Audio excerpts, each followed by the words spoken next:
Ընկերներ, ողջույն, սահմանը անցնում ենք քաղաքագետ Էդգար Առաքելյանի հետ։ Ողջույն, պարոն Առաքելյան, շնորհակալություն միանալու համար։ Շնորհակալ եմ հրավերին։ Դե բոլորը քննարկում են ԱՄՆ փոխնախագահի այցը Հայաստան, հայտարարությունները, համաձայնագրերը, պայմանավորվածությունները, դրանց կանդրադառնանք, բայց ընդհանուր առմամբ, ինչու՞մն է կայանում այցի կարևորությունը, պատմականությունը, շրջադարձային լինելը, բոլորը այդ թվում եւ պաշտոնյաները հենց այսպես են բնորոշում այս այցը։ Դե զուտ եթե վերցնենք ստատիստիկայի տեսանկյունից, ապա սա փաստացի Միացյալ Նահանգների թերևս ամենաբարձրաստիճան պաշտոնյայի այցն էր Հայաստանի Հանրապետություն, իսկ քաղաքական, աշխարհաքաղաքական առումով սա շատ ավելի կարևոր նշանակություն ունի, քանի որ ըստ էության սրանով նաև շեշտվում է Հայաստանի կարևորությունը Միացյալ Նահանգների համար, թե երկկողմ հարաբերություններում եւ թե տարածաշրջանային առումով եւ նաեւ շատ կարեւոր է որ սա ուղղակի քաղաքավարության այց չէ, այլ այս այցի տակ կան դրված նաեւ շատ կարեւոր պրոյեկտներ, ծրագրեր, որոնք իսկապես բարձրացնում են հայ-ամերիկյան հարաբերությունները ռազմավարական մակարդակի։ Հայաստանը եւ Միացյալ Նահանգները ստորագրեցին բանակցությունների ավարտի մասին խաղաղ միջուկային քաղաքացիական օգտագործման վերաբերյալ համագործակցության վերաբերյալ սա ենթադրում է որ Հայաստանի նոր ատոմակայանը կառուցելու են Ամերիկայի հետ։ Իմ մոտ նույնպես այդպիսի տպավորություն է, այսինքն կան հաշվարկներ, առնվազն կան հաշվարկներ, թե որքան կլինեն ներդրումը, որը Միացյալ Նահանգները պատրաստ են ներդնել Հայաստանում մոդուլային ատոմակայան կառուցելու եւ թիվ հնչեցրեց, դա 9 միլիարդ դոլար է։ Առաջին փուլում, ինչպես նշեց փոխնախագահը, 5 միլիարդ, հետո նաեւ 4 միլիարդ դոլար, այսինքն կա բավականին դետալիզացված քննարկում, թե օրինակ, եթե այդ միջուկային ռեակտորը կառուցվում է Միացյալ Նահանգների պրոյեկտով, ապա դա ինչքան է կազմելու եւ մենք արդեն ըստ էության ունենք դրա պատասխանը։ Դա լուրջ ներդրում է, ռազմավարական ներդրում է Միացյալ Նահանգների կողմից, եթե Հայաստանի Հանրապետության կառավարությունը վերջնականորեն կորոշի, որ ուրեմն դրանք կլինեն ամերիկյան մոդուլային կայանները։ Թրիփի մասով էլ, հիմնականում նաև այսպես ճակերտավոր ինտրիգը նաև դրանում էր կայանում, այս մասով ինչ որ բաներ մեզ առավել հիմա պարզ է դառնում։ Տեսեք, մեծ առումով թրիփի մասով Վենսը նշեց, որ այստեղ խնդիրը փողը չէ, այսինքն անհրաժեշտ ծավալի գումարը կա, այստեղ կարևոր է, որ Հայաստանը դառնում է շատ կարևոր այդ տարանցիկ ուղու շատ կարևոր մասը եւ երկող պատվիրակությունների հանդիպան ընթացքում, երբ որ մենք լսեցինք, ուրեմն փոխնախագահը նշեց, որ Հայաստանը դառնում է Միացյալ Նահանգների համար նաև տնտեսական շատ կարևոր հենակետ տարածաշրջանում եւ սա պատասխանն է այն մարդկանց, ովքեր նշում են, որ օրինակ Միացյալ Նահանգների գալով այստեղ է գալիս, չգիտեմ, Թուրքիան, Ադրբեջանը եւ այլն, այսինքն Վենսը հերթական անգամ նշեց, որ այստեղ Հայաստանը Միացյալ Նահանգների համար հենարան է լինելու տնտեսական, ինչու ոչ նաև քաղաքական եւ հետագա գործընթացների համար այս երկու օրվա ընթացքում ինչ որ մի ամերիկյան փորձագետի հարցազրույցը ադրբեջանական ուրեմն լրատվամիջոցին վերցրել են եւ շրջանառում են, որ Ադրբեջանը Միացյալ Նահանգների համար շատ ավելի կարևոր է որպես տարածաշրջանային պետություն, բայց նաև Վելսի այս արձագանքով, Վելսի պատասխանով մենք հասկացանք, որ տարածաշրջանում Միացյալ Նահանգները Հայաստանին դիտարկում է շատ կարևոր գործընկերոջ, այլապես այստեղ առնվազն 10 միլիարդ դոլարի արդեն իսկ նախնական ներդրումների պատրաստակամություն չէ լինի Միացյալ Նահանգների կողմից։ Աշխարհաքաղաքական նշանակության մասը ինչու՞մն է կայանում, որովհետև այս համատեքստում շատ է խոսվում Իրանի, Ռուսաստանի եւ Չինաստանի մասին։ Աշխարհաքաղաքական առումով նախ եւ առաջ Հայաստանը դիվերսիֆիկացնում է իր արտաքին քաղաքականությունը։ Հայաստանը դուրս է գալիս այն փակ ցիկլից, երբ որ մեր ամբողջ հարաբերությունները կլինի անվտանգային, տնտեսական, չգիտեմ, եւ այլ հարաբերությունները շահկապված էին, կապված էին, գանված էին, եթե կուզեք, մեկ աշխարհաքաղաքական կենտրոնի հետ եւ դրա արդյունքները մենք տեսանք առնվազն 2020 թվականից, բայց ես կարծում եմ, որ դրա արդյունքները մենք սկսել ենք տեսնել առնվազն 2016 թվականից, երբ որ տեղի ունեցավ քառօրյա պատերազմը եւ 2016 թվականից սկսած այդ համակարգը սկսեց փլուզվել եւ վերջին 2020 թվականից մինչեւ 22-23 թվականները, երբ որ Արցախը ամբողջությամբ հայաթափվեց, մենք տեսանք, թե ինչ է նշանակում կապված լինել աշխարհաքաղաքական մեկ կենտրոնի հետ եւ չունենալ այլընտրանքներ անվտանգության, այլընտրանքներ ուրեմն ռազմատեխնիկական համագործակցության, այլընտրանքներ տնտեսական համագործակցության, այլընտրանքներ լոգիստիկ առումով այլընտրանքներ եւ Միացյալ Նահանգների հետ հարաբերությունները եւ այն պրոյեկտները սկսած թրիփից վերջացրած, չգիտեմ, ռազմատեխնիկական համագործակցությունը, քանի որ այսօրվա հանդիպան ընթացքում այս բոլորիս համար անակնկալ հայտարարություն արվեց, որ Հայաստանը ձեռքաբերում շատ կարևոր նաև դրոններ Միացյալ Նահանգներից, այսինքն մենք ստանում ենք անվտանգային բարձիկներ այլ աշխարհաքաղաքական կենտրոնից, քաղաքական, տնտեսական, ռազմատեխնիկական եւ այլ առումներով։ Վենսը նաև նշեց տեխնոլոգիաների մասին, ասաց, որ Միացյալ Նահանգները ամեն երկրի չէ, որ տեխնոլոգիաներ է փոխանցում, Հայաստանը վաստակել է այդ վստահությունը եւ տեխնոլոգիաներ են փոխանցելու, որոնք նաև նպաստելու են աշխատատեղերի բացմանը եւ նշեց, որ այդ վստահությունը գալիս է երկրի քաղաքական իշխանության կողմից, նաև նրանց վարած քաղաքականությունից, հա։ Ինչ քաղաքականության մասին է խոսքը այս դեպքում։ Այս դեպքում ես կարծում եմ, որ բավականին անկեղծ քաղաքականության մասին է խոսքը եւ առանց այլ ենթատեքստերի եւ սա գնահատվել է Միացյալ Նահանգների վարչակազմի կողմից, որը նրանց թույլ է տվել գնալ նման շատ կարևոր քայլերի, քանի որ գիտենք, որ այդ տեխնոլոգիաները, հատկապես Nvidia-ի այդ չիպերը, դրանք ոչ միայն քաղաքացիական նշանակության ռազմավարական ապրանքներ են, դրանք օգտագործվում են ամենատարբեր ոլորտներում, սկսած քաղաքացիականից վերջացրած ռազմական ոլորտներում եւ եթե Միացյալ Նահանգները որոշում է կայացնել, որ այդ տեխնոլոգիաները տրամադրում է Հայաստանի Հանրապետությանը, դա նշանակում է, որ Միացյալ Նահանգները Հայաստանին դիտարկում է որպես վստահելի գործընկեր, նաեւ իդեմս Հայաստանի վարչապետի եւ իդեմս Հայաստանի կառավարության, դուք տեսաք, որ Վենսը իր խոսքում նշեց, որ սրանք չիպեր են, ապրանքներ են, որոնք տրվել են Հայաստանին եւ որոնք չունեն աշխարհի շատ երկրներ եւ չեն էլ կարող ունենալ։ Սա ըստ էության ամենակարևոր թերևս ասված խոսքերն են։ Եթե խոսում ենք էլի աշխարհաքաղաքական զարգացումների մասով, նույն ռուսական կողմը պարբերաբար ցանկություն է հայտնում առնվազն ուսումնասիրելու իր հնարավոր ներգրավվածությունը կամ մասնակցությունը TRIP-ին։ Իհարկե չգիտեմ ռուսական կողմը որտեղից է այդպիսի առաջարկ ստացել Վաշինգտոնից թե Երևանից, որ չգիտեմ ինչ-որ բաներ է ուսումնասիրում։ Այնուամենայնիվ, ինչ նպատակով Ռուսաստանը կարող է ներգրավել TRIP-ում եւ որքանով կարող է լինել հավանականությունը, որ այն իրապես կներգրավվի դրանում։ Տեսեք, մենք պետքա մեկը միշտ հասկանանք, որ TRIP-ը դա բացառապես Հայաստան Միացյալ Նահանգներ նախագիծ է եւ դրանում որևէ երկիր չի կարող մասնակից լինել որպես հիմնադիր կամ, չգիտեմ, կառավարիչ եւ կամ այլ ֆորմատով, բայց իհարկե TRIP-ը ստեղծում է ոչ միայն Միացյալ Նահանգների եւ Հայաստանի Հանրապետության համար TRIP-ը մի նախագիծ է, որից կարող են օգտվել տարբեր երկրներ, այդ թվում նաև Ռուսաստանի Դաշնությունը։ Ներգրավելու առումով օրինակ Հայաստանի վարչապետը արդեն 3-4 անգամ կոչ է արել, խնդրել է Ռուսաստանին, որպեսզի նրանք Հայաստանի երկաթուղային ցանցի կոնկրետ հատվածները վերականգնեն, վերանորոգեն, որը նաև իրենց պարտավորությունների շրջանակներում է եւ ահա նաեւ այս առումով իրենք կարող են ներգրավել եւ կտեսնենք թե իրենք որքանով արդյունավետ եւ ժամանակին դա իրականացնեն եւ ընդհանրապես իրականացնեն թե չէ։ Վենսի այցի օրակարգում ենթադրաբար պետք է լիներ նաև Հայաստան-Թուրքիա հարաբերությունների կարգավորման գործընթացը։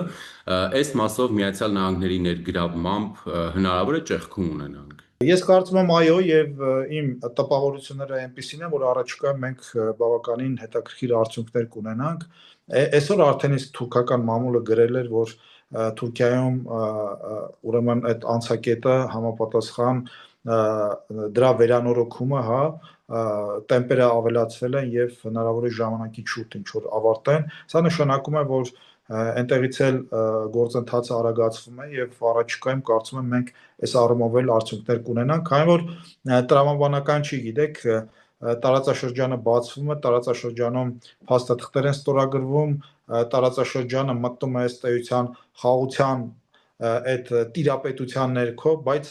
սահմանները փակ են, չկա կոմունիկացիաները եւ այլն, եւ այս կոմունիկացիաների բացումը կամրապնդի այն պայմանավորվածությունները, որոնք արդեն ձեռք են բերվել։ Ես կխնդրեի նաև մենք անդրադառնանք Վրաստանին։ Օրերս Վրաստանի վարչապետը խոսելով Վենսի այցի մասին, դե այնտեղ պարզ է, չէ, ինչ հիմնական քննադատություններ են լինում ընդդիմության կողմից, որ Վենսը գալիս է տարածաշրջան Վրաստան չի այցելում։ Վրաստանի վարչապետը ասաց, դե Վենսի այցը պայմանավորված է Զանգեզուրի միջանցքի հարցով, հա, այսինքն այստեղ թեմա չկա Վրաստան գալու, չգալու։ Կխնդրեմ նաև սրան եւս անդրադառնանք։ Տեսեք,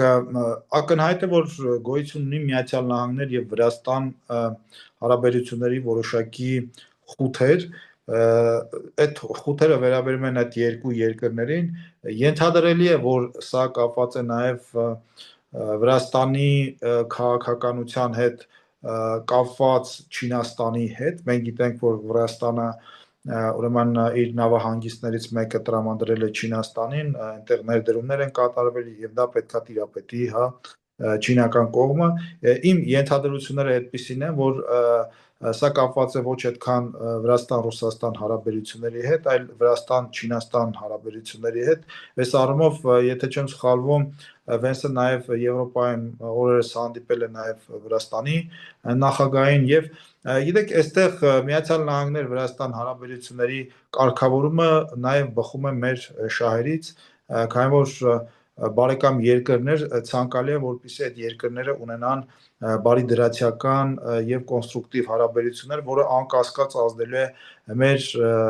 եւ Միացյալ Նահանգների հարաբերությունների վրա ու մեծ առումով տարածաշրջանի հարաբերությունների վրա։ Ակնհայտ է, որ այո, այս վերջին գործընթացները կապված էին TRIP-ի հետ, կապված էին Հայաստան Միացյալ Նահանգներ, ուրեմն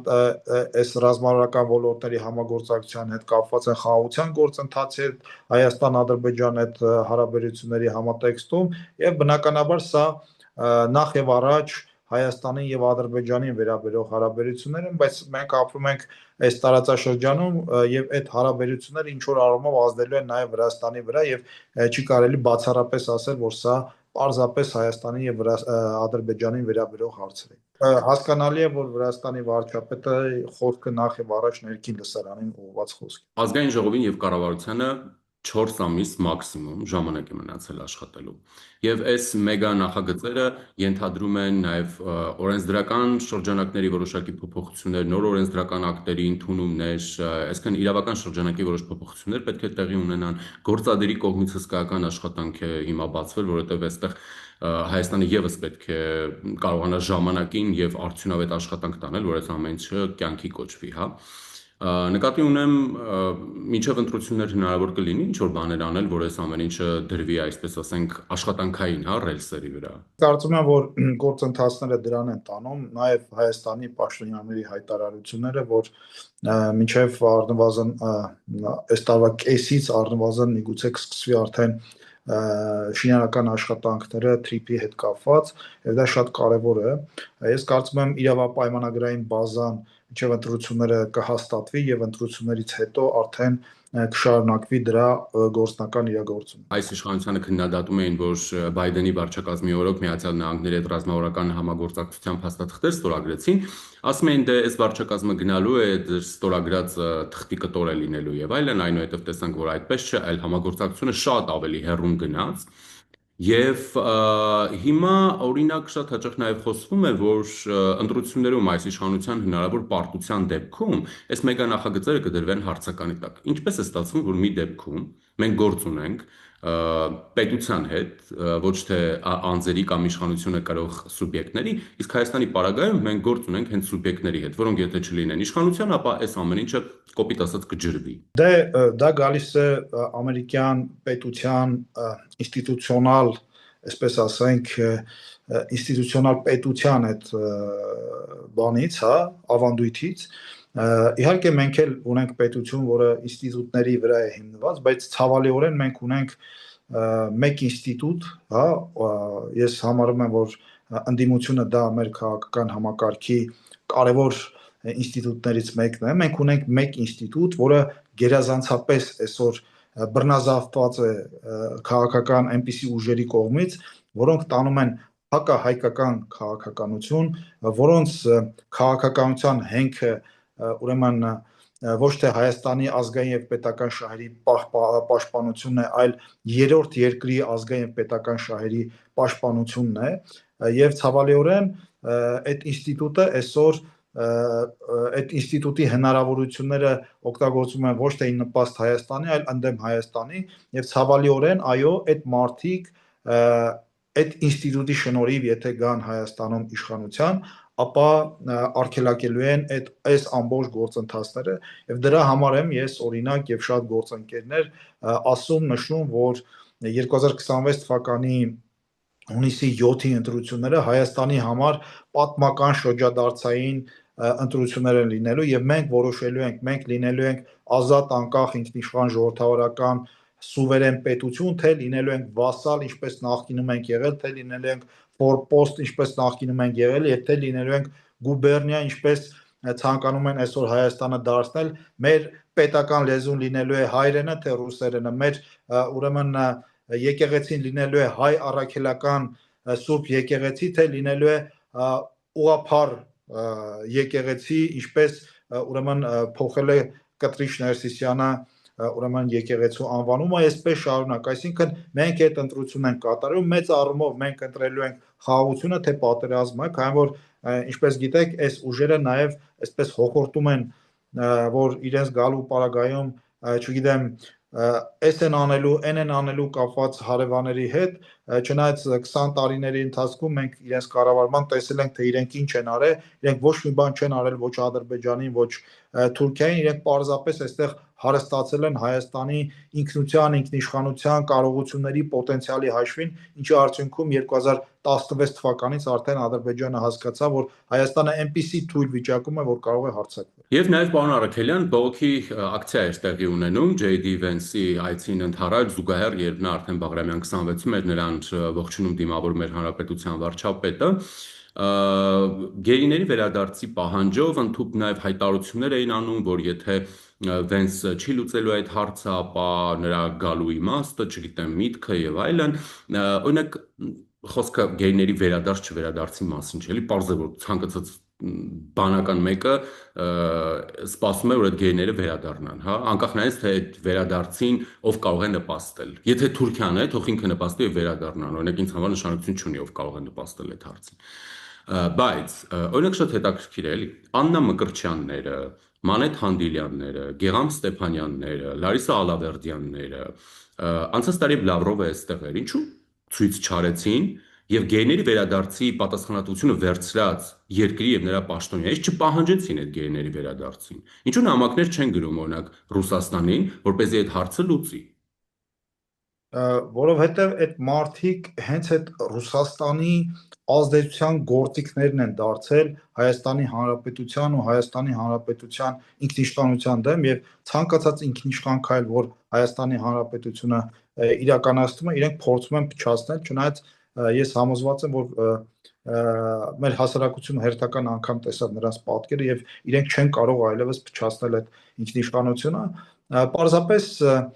գիտեք ծիծաղելի է եւ նույնիսկ նողկանք է առաջացնում, հա, ինձ համար անկեղծ որպես հայ եւ Հայաստանի Հանրապետության քաղաքացի այդ կեցվածքը նողկանք է առաջացնում, երբ մարդիկ գիտեն, թե այդ գերիներին ում ձեռամբ է հանձնվել Ադրբեջանին, ում պատասխանատվության ներքո գտնված մարդիկ են հանձնվել Ադրբեջանին, իրենք ծպտուն չեն հանում, երբ որ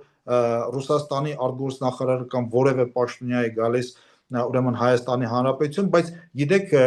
J.D. Vance-ից կամ Միացյալ Նահանգներից ինչ որ բան են ուզում։ Եթե Միացյալ Նահանգները Արցախում ունենար անվտանգային պատասխանատվություն, ապա համոզված եղեք, որ ոչ միայն գերիներ չեն ունենա, այլ Արցախը այսօր այլ կարգավիճակում կլինի։ Բայց քանի որ այդ խումբը եւ իրանց քաղաքական ուրեմն առաջնորդները որոշեցին, որ Արցախը պետքա գտնվի ռուսական վերահսկողության եւ անվտանգության երաշխիքների ներքո, տեղի ունեցավ այն, ինչ տեղի ունեցավ։ Տեղի ունեցավ Արցախի հայաթափում, տեղի ունեցավ իրենց առաջնորդների գերեվարում Ադրբեջանի կողմից Ռուսաստանի լուր հայացքի ներքո։ Դե սա նրա համար էի ասում, որպեսզի նաև մեր լսողների մեջ, եթե կասկածողներ կան, որ գեյների թեման այնպիսի թեմա է, որը չեն դարձնի ներքաղաքական շահարկման կամ իրենց աշխարհաքաղաքական նախասիրությունների կամ իրենց սրան նրան ծառայելու, այսպես ասենք, օրակարգերի սպասարկման մեջ, ապա ցավոք սրտի այսօր էլ արձանագրեցինք, որ այդպես չէ եւ անգամ ամենանուրբ եւ զգայուն թեմաները պատրաստ են ոտատակ տալ հանուն չգիտես ինչի էլի։ Հանուն չգիտես ինչի, իրենք լավ համոզված լինելով, որ Հայաստանի իշխանությունները ցանկացած առիթը օգտագործում են գերիների հարցը բարձրացնելու եւ իրենց քաղաքականության սկզբունքը հետեւյալն է, որ հնարավորինս հանրային մակարդակում քիչ խոսել այդ թեմայից, քանի որ դա վնասում է այդ գործընթացին, բայց այս մարդկանց նույնիսկ այդ մարդկանց իրենց գործընկերների ճակատագիրը չի հետաքրքրում, իրենց համար կարևոր է շոուն է, որ ցույց տան իրենք պայքարում են այդ գերիների համար եւ կրկնեմ իրենց չի հետաքրքրում այդ մարդկանց ճակատագիրը, մինչդեռ Հայաստանի իշխանությունները համոզված եղեք, որ ցանկացած առիթի դեպքում այդ հարցերը քննարկում են թե Միացյալ Նահանգների, թե այլ գործընկերների հետ։ Շնորհակալ եմ, պարոն Արաքելյան։ Ես եմ շնորհակալ։ Զրուցակիցս քաղաքագետ Էդգար Առաքելյանն էր։ Բաժանորդագրվեք YouTube-յան ալիքին, օրվա զարգացումներին հետևեք Telegram-յան ալիքում, որի հղումը այս տեսանյութի մեկնաբանության բաժնում է։